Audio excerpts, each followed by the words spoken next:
How to add birthday to Google Calendar. Hey everyone, welcome back. In this video, I will show you how can you add birthday on Google Calendar. So let's get started. First, as you have to just open any browser on your system.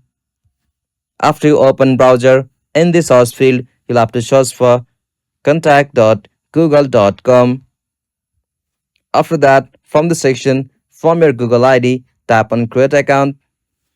Simply from here, provide the first name, last name, company job title, email address, their phone number, and at last you can get the birthday icon. Simply from here, you can add any birthday here. Simply you can add a birthday here.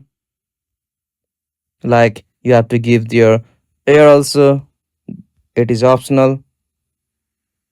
And as usual, you can add any note. Simply after you done it, you can as usual save it to your Google Calendar. After that, whenever that person's birthday will come, Google will notify you if you have set any settings.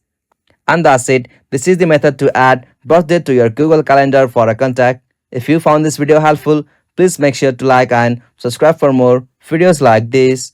Thanks for watching. Have a good day.